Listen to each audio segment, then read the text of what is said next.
it's a roller coaster. Every time we bring veterans down, I tell them it's gonna be weird because you're gonna be super sad, but then one of the happiest you've ever been at the end of this. It's an emotional roller coaster because it's the Yeah. beginning where you're pouring it out, but the moment you hear a strum chord with your words on it, you just sit back and you're so surprised and happy that your words are coming out of someone else's mouth that you just keep going. So the song's done and you're the happiest person ever, but you just talked about the worst thing in your life.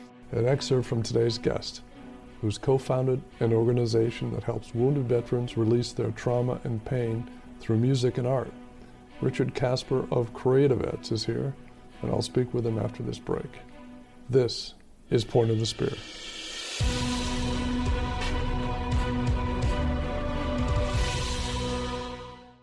Welcome back. I'm Robert Child. This is a very special Veterans Day episode of Point of the Spear. There are more than 17 million veterans in the United States, and it is estimated there are 20 veteran suicides a day. 14 of those never seek help. One organization that is helping wounded veterans release their trauma and pain through songwriting and art is Creativets, and founder and executive director Richard Casper joins us now. Richard, welcome to the show. Hey, thank you so much for having me. It is our honor, sir, and congratulations on your appearance on the Today Show. I appreciate that. Yeah, that was a surprise. They pinged us not too long ago and said, hey, we'd love to do a story on you, and anything that we can do to share veteran stories and what we're doing.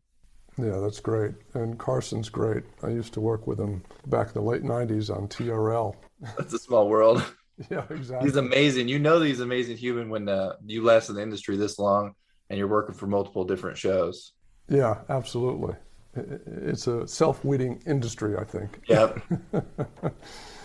Well, I want to get into your background first before we get into the organization. And what motivated you to join the military? Well, I come from a long line of veterans, like most people who serve.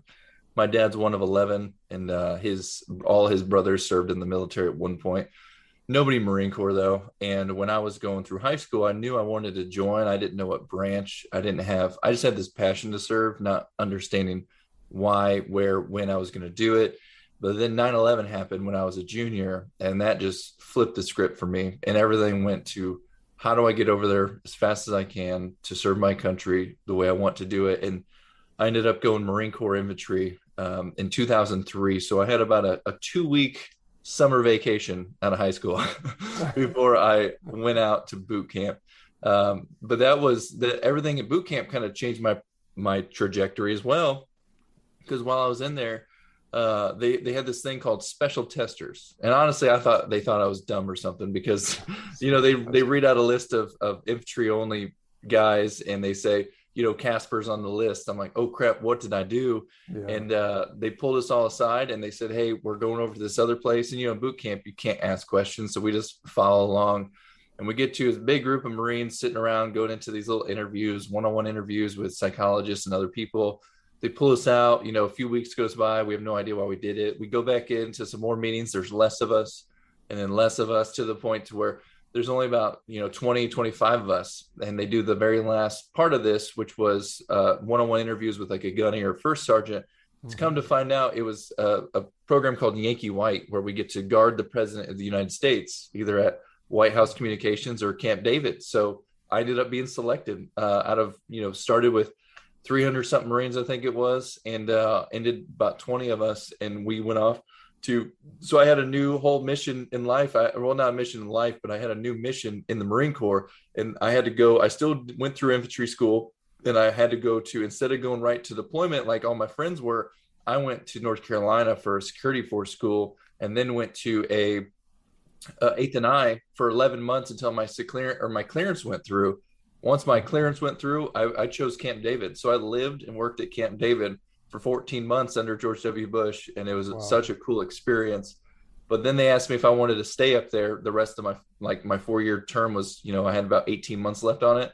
And I said, no, I would love to stay. This is awesome. It's not why I joined. I joined to go to war.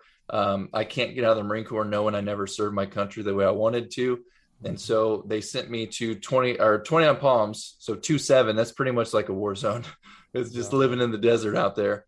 And didn't make deployment with them either. So I told them, hey, send me to the next people deploying. Like, what's the guy got to do to get to Iraq around here? And so they sent me to 1st Tank Battalion and a tow unit.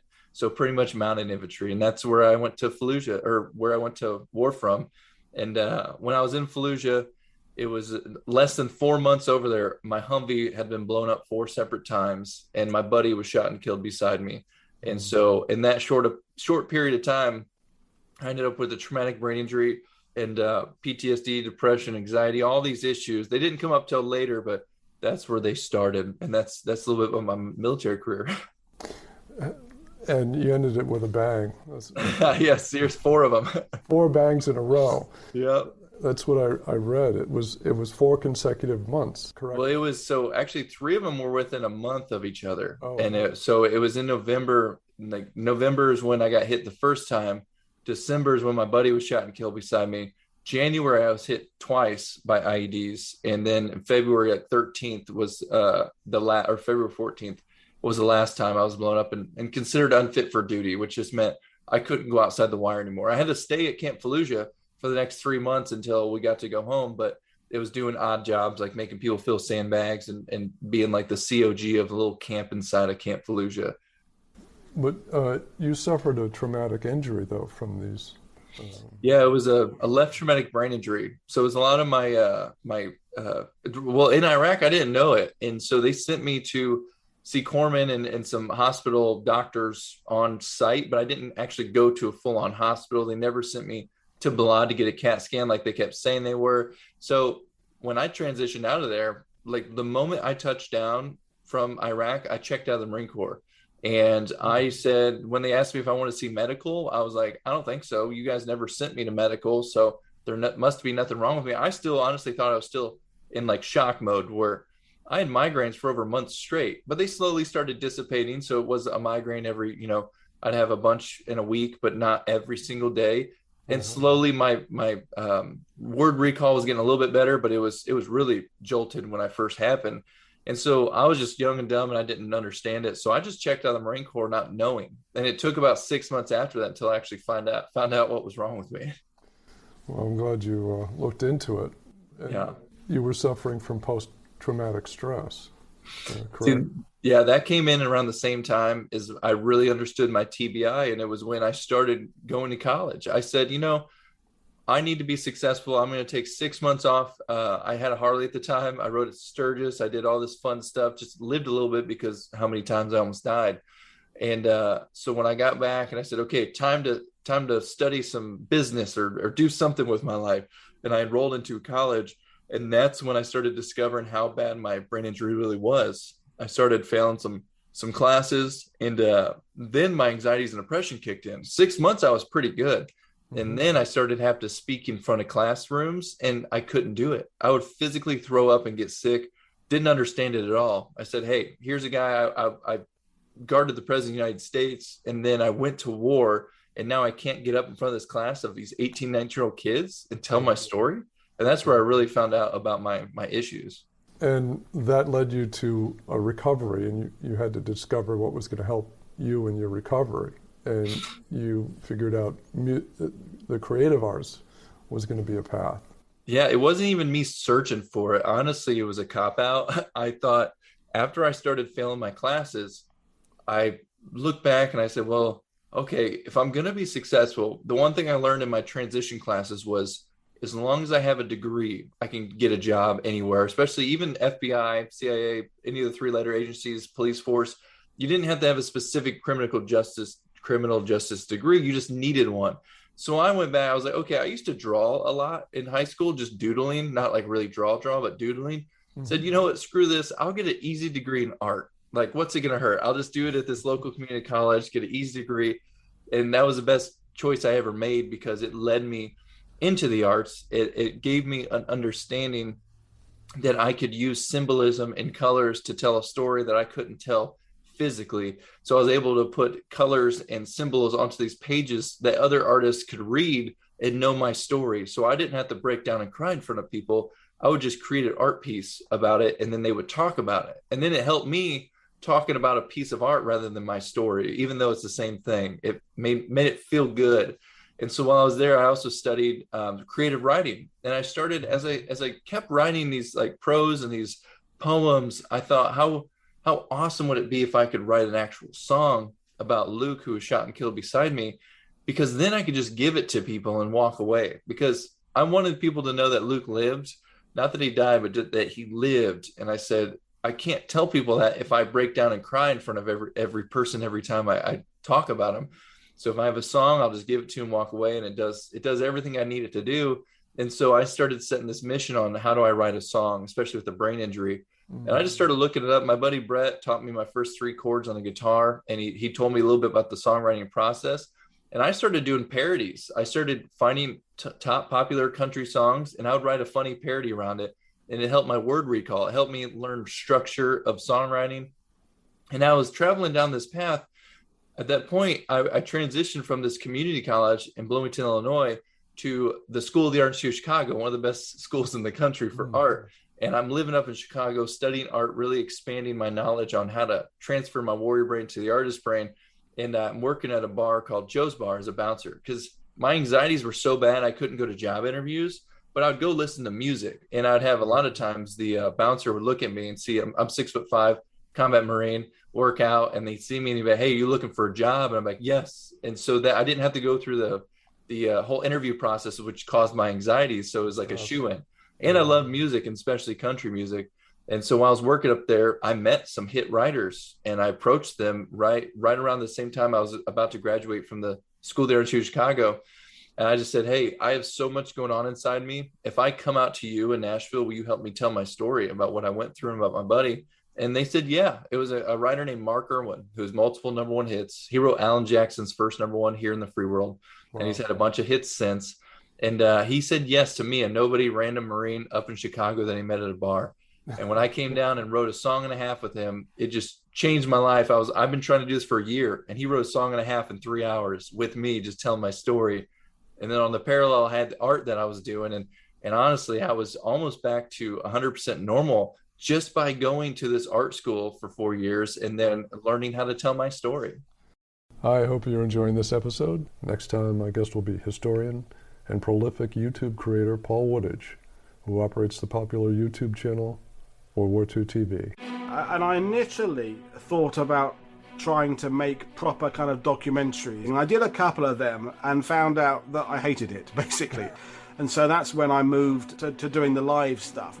My guest joins me live, we record, I press end stream, and that's it. It stands and falls on how it was on the day. That's next time. I wanted to take a moment to thank our growing army of listener supporter members. You make it possible to continue our mission of bringing you the best military history authors, filmmakers, and movers and shakers. If you're not a member yet, it's easy to join, and it takes just seconds. Scroll down to the bottom of this episode's description and click the support link. You'll come to our anchor page. Click the support button, complete the brief form. It's that easy. We're planning loyalty perks and giveaways to roll out over the coming months for our early supporters who sign on before the end of the year. So don't wait. Become a member today, and thank you for your support. That must have been an emotional process to work with him and then have him sing your story essentially back to you. It must have been really emotional for you. It is. It's weird because it's a roller coaster. Every time we bring veterans down, I tell them it's gonna be weird because you're gonna be super sad, but then one of the happiest you've ever been at the end of this. It's an emotional roller coaster because it's the beginning where you're pouring it out, but the moment you hear a strum chord with your words on it, you just sit back and you're so surprised and happy that your words are coming out of someone else's mouth that you just keep going. So the song's done and you're the happiest person ever, but you just talked about the worst thing in your life. It's crazy.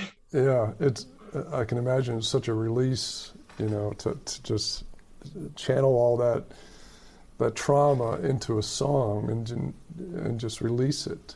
What obviously helped you in your recovery. What motivated you to create an organization? It was right after I wrote my song, and I was so bad. I wasn't even thinking about this as an organization at first. I just said, wow, what just happened to me? I went from doing one-on-one speech with my speech teacher to now talking and playing and doing all this stuff for people and having interactions.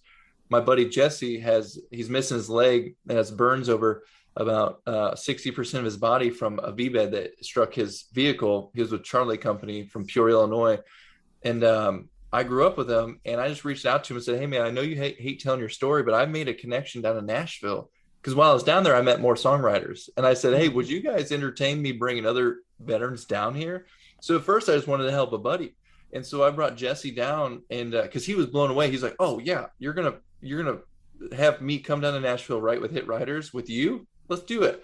And so we wrote his song and his story changed his life. He went to his parents. He sent his song to everybody. And I was blown away because I was thinking, this happened to me for 4 years. 4 years I invested in arts and music, and it saved me. Can I do something in 3 days that could save another veteran through songwriting?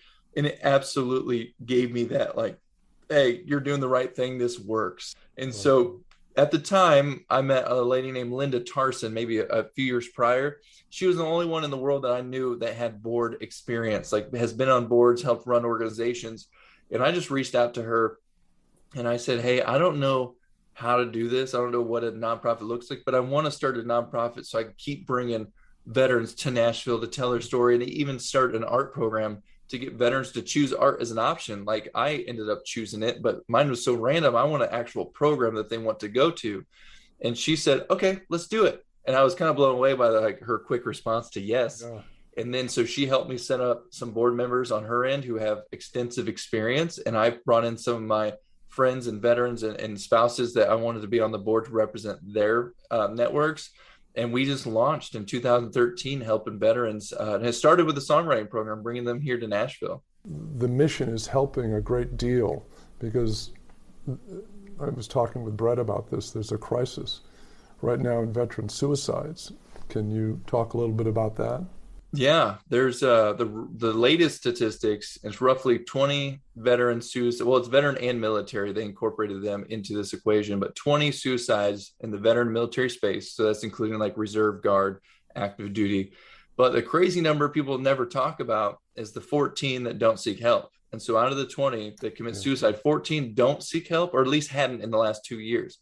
And so there's this disconnect with them receiving help because we do know that if they get into the VA or another clinical health area, that they're more likely to survive their episodes. And so our whole mission is, for one, to get veterans to understand that art music's an option, but it's to get into their homes and pull them out. So I've never met a single human being that said, "I don't like music." I've met plenty that say, "I don't like art, I don't like yoga, I don't like this," but I've never heard one human say, "I don't like music." And so first off, we already know that we're on a good playing field, that we can reach anybody. And so we knew that our music that we created started healing families and veterans outside of our program, people who only heard our songs. And so as we kept building these song catalogs of veteran created music for veterans by veterans, we started releasing them slowly. And as we released them, we'd get even more people telling us how just hearing that intimate story reminded them so much of their war experience that they were opening up and sharing it with their family members. Yeah. And so we keep releasing our music, attaching big old artists to be on board with these releases and truly getting into the homes of the veterans. So when they hear Aaron Lewis's voice or Justin Moore's voice or Craig Morgan's voice, and they see that the artist is Creativets and they get confused by that, they're going to Google Creativets. And then they're going to see that we pay for their flights, their food, their housing to get them to come to Nashville or another art program that we have and tell their story like we just did with the veterans that they heard the songs from. Yeah, it's an amazing organization in focusing on veterans, in drawing them into the creative space, the songwriting, and the art. Could you talk a little bit about the art programs that you have?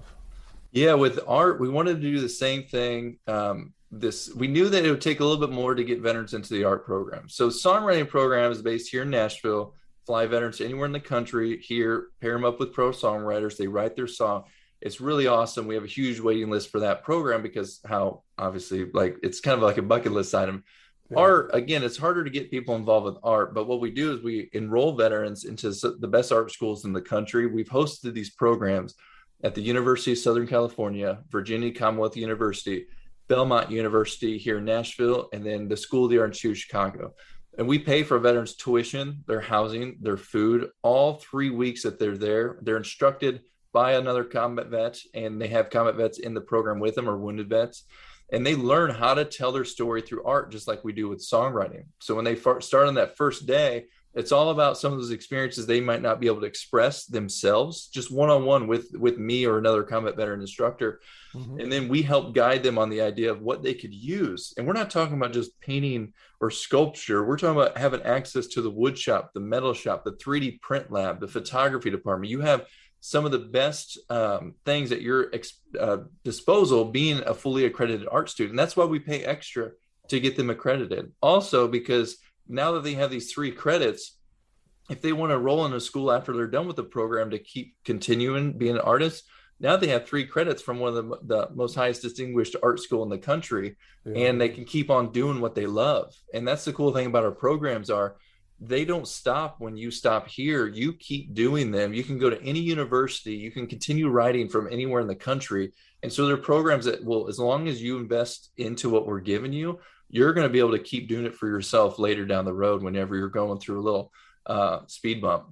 It sounds great. Besides your own success story of your recovery, is there a story of a veteran that stands out in your mind over the past 7-8 years? Oh yeah, there's many that stand out, and it's crazy. Like we have some for songwriting, we have some for art that just blow me away. But for this one, I'll focus on the art, just because again, I want veterans to understand that art's an option, and you don't have to have an art background at all to do these programs. In fact, if you're a songwriter and you try to apply for a program, I'm going to send you to our art program because I want to teach you something new.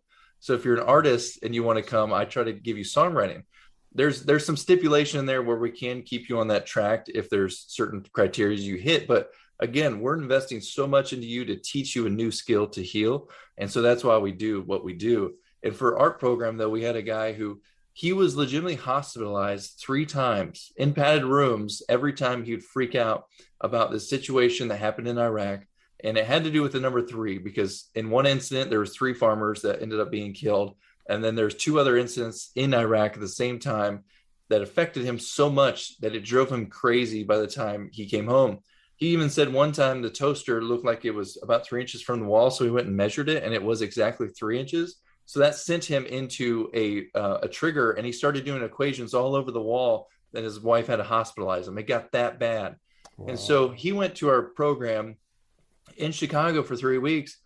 And it was insane what happened after he was done with his piece. Because all I do is I help them when they tell me their story, what it may look like as a conceptual piece of art.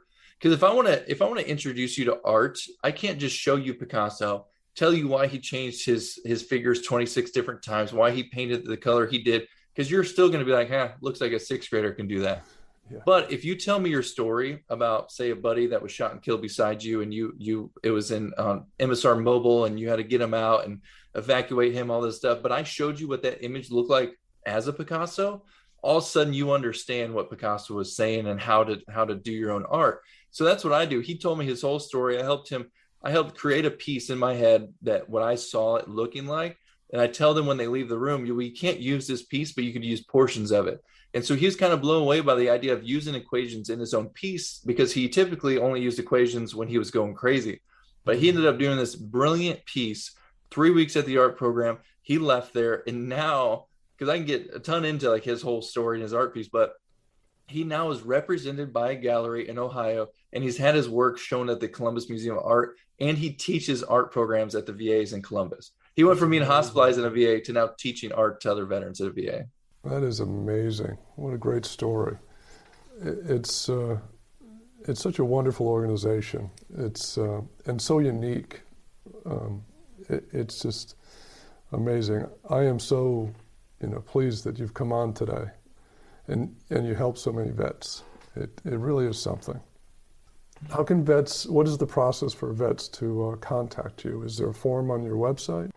Yeah, if you go to creativets.org, and that's if you spell out creative and then just put a TS at the end, .org, you go to our page. You can even listen to some of our music on there or see the art that veterans have created. But there's an application page, and you can fill out if you want to do art, music, a little bit of background on you. do know that for the major programs, there's a little bit of a waiting list as we keep trying to raise enough money to keep bringing these veterans in and shore up this waiting list. But we also have alternative programs for veterans on our waiting list. We have a partnership with the Country Music Hall of Fame where we're hosting songwriting classes virtually to be able to go through there while you're getting ready to come through our songwriting program. So just because you don't get hit up right away, don't worry, because we'll find you and we'll pull you to a program at some point. It just takes a minute now. I see. The organization is called Creativets at creativets.org. Richard, thank you so much for coming on the show. This has been a real honor for us. Thank you so much for having me again. That's it for this episode. Thanks again for joining me. Next time, my guest will be historian and prolific YouTube creator Paul Woodage, who operates the popular YouTube channel World War II TV. And I initially thought about trying to make proper kind of documentaries. And I did a couple of them and found out that I hated it, basically.